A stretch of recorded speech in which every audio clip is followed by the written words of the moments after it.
folks who are doing this sometimes for a living, sometimes just for fun, and are there to help us out and to help out the kids and say, hey, here's a strategy that might help. So here's the process. When you have your students who want to, who are interested, who know that they want to apply, and or you know that they are students who should apply, send them to cyberautochallenge.us. That is a Moodle site. When they create a new login, when they create a new account, that is the application process. That's the first step of the application process. They create the account. It asks them a bunch of questions about your standard questions of, hey, where do you live, what's your name, what's your email address, but it also asks them, why are you interested in this, what are concerns about CyberAuto, etc. That's the application. When I go through and I look at their application, I'm reading those paragraphs and I'm saying, okay, is this a kid who's really interested in this? Is this a kid who's serious about this topic? Or is this a kid who's phoning it in because mom said he had to do something over the summer? Or, mom said she had to be busy and whatever. Like, that's really what we're going for, is differentiating that at that first step.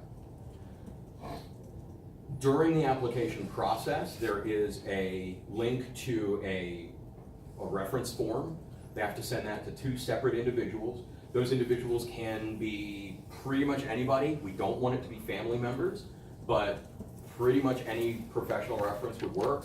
This could be a school teacher, a school counselor, a scout master, a church leader, some other youth group leader, somebody who knows this kid in a professional, non-familial setting is what we're looking for.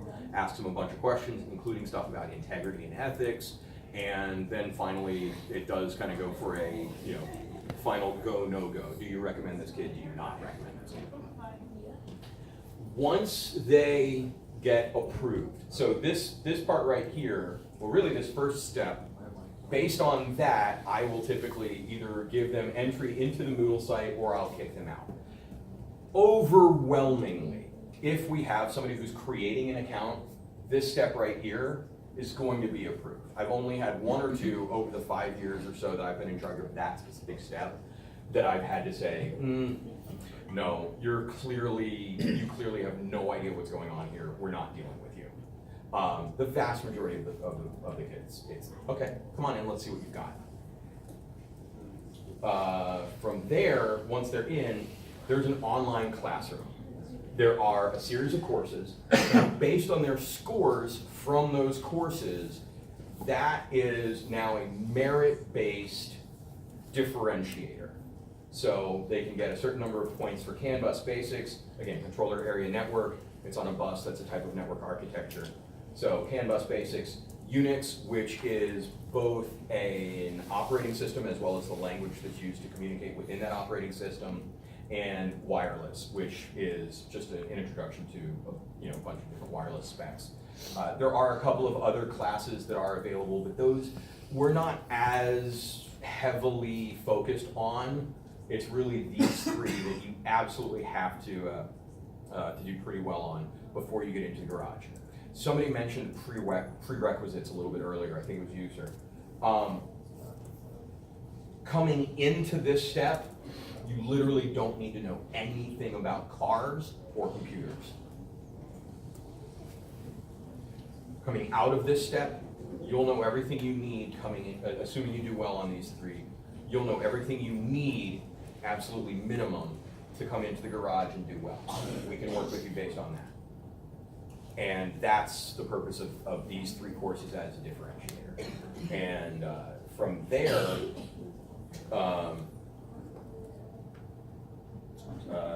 first week of June, I basically take all of the scores from these courses as well as their reference letters, sort them high to low, and if I'm told, cool, we have room for 40 kids, I chop it off at number 40, tell the next 4 that they're on a waiting list, and tell 45 and down, sorry, try again next year.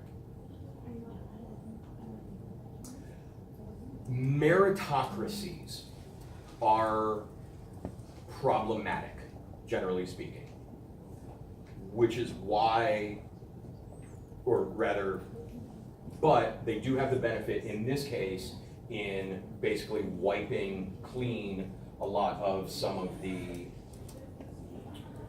bubbles in different educational perspectives leading up to this point. But that's why I'm doing this outreach, going out to multiple conferences throughout the year, reaching out through email, reaching out to schools throughout the country, throughout the state of Maryland, to really focus on this step here, getting a wider array of applicants so that we'll have a wider array of successful students and selected students. Once those with the highest scores are invited to attend, there are another couple of courses that are opened up to them. These are courses that are typically offered to corporate individuals for quite a great deal of money, but we have a wonderful partner for us who has provided these to us and said, nope, these kids are great, give it to them. So it is not a requirement for the students at that point to participate in these courses, but it's beneficial when they get into the garage. And then finally, get to Detroit. Come on out on the 21st, get ready to fly home on the 26th. The only charge, the only cost to the students is travel. That is the only cost to the students. Everything else, once they arrive at DTW, everything else is handled by SAE International.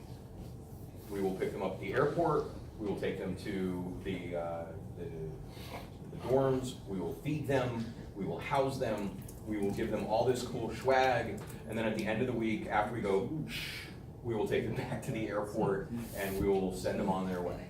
What about chaperones?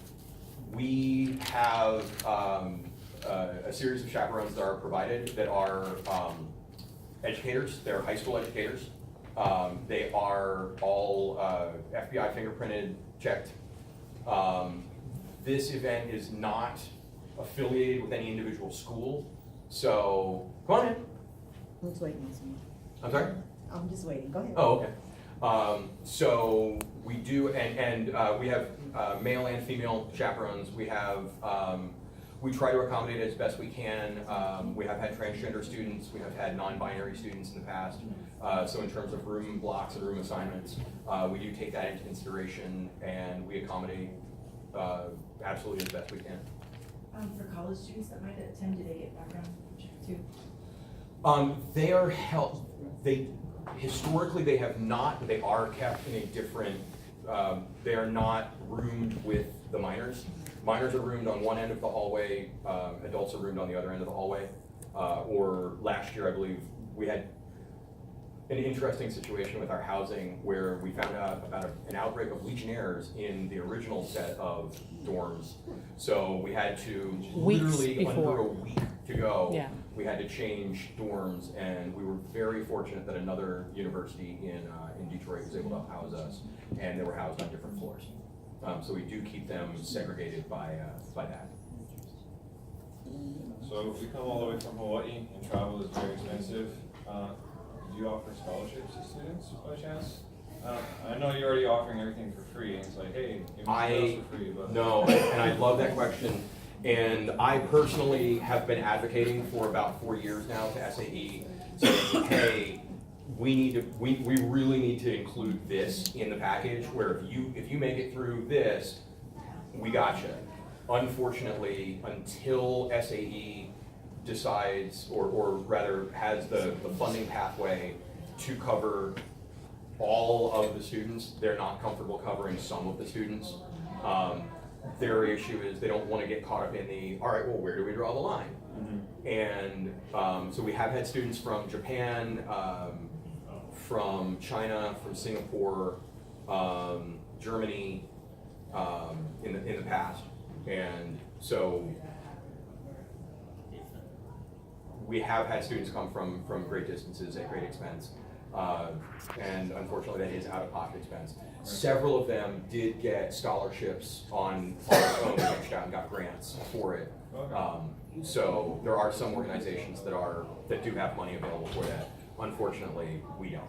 Okay. Yeah, it's a great question, and I hope in the very near future to be able to have a different answer for it. Thank you. Thank you. Okay, so a couple of testimonials, and then cool. We're on perfect time. This is the guy that I was referencing earlier. The only reason I have a vomit of text here is because you can take your time and read this later. And I wanted you to actually read it in his words. Tyler was a participant in, I believe, year 3. Yes, year 3. He had just graduated high school, so it was the summer after his senior year. He was going to college, and this whole event completely blew him away, and he blew us away. He is now hired by our technical expert, our network admin, and our sysadmin to work with us. He works for a major OEM. Ford. Yeah, it's on here somewhere. Ford. Yes. And he actually takes his own vacation time, burns a little over a week of that in the middle of the summer to come and hang out with us up the street. And now granted, he is getting paid for it by our sysadmin, but certainly not as much as he makes working for them. And he's doing phenomenal stuff for them, and he does phenomenal stuff for us. This was a literally life-changing event because it was at this event that he made the contacts that eventually led to his job and his career at that major OEM, one of the big 3. Mert is a PhD student from Munich, and he is developing some school, some college, and I believe some of the work that he's doing is also trickling down into high school. But he is working as an educator, teaching other people about these kinds of items. It's really, really cool as an educator to see somebody who's inspired to become an educator, in part because of some of the work that you've done. Finally, this guy here, Tyler, a little bit wordy, but the really key thing here, TARDEC, the Tank Automotive Research Development Engineering Center. They're working on self-driving tanks.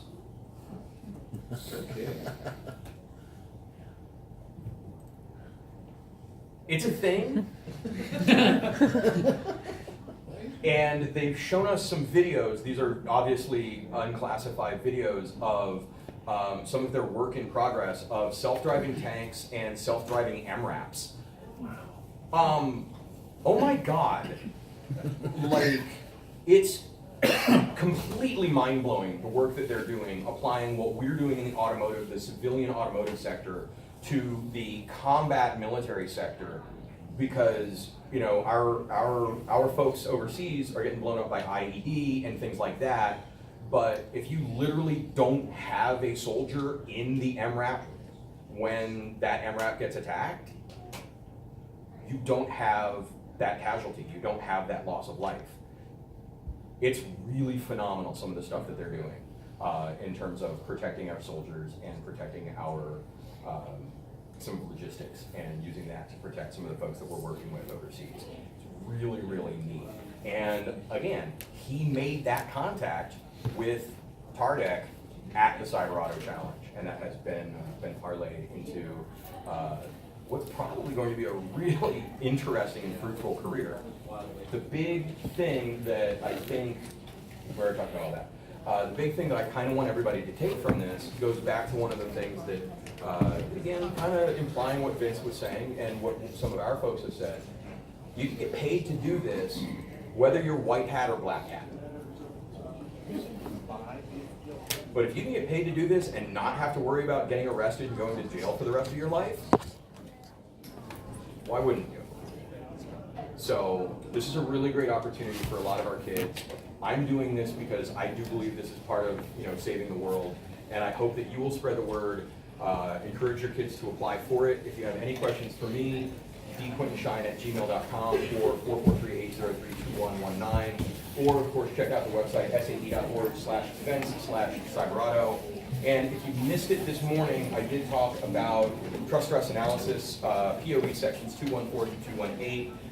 If you're interested in that, go ahead and register posthumously on the app and download the lecture notes from it.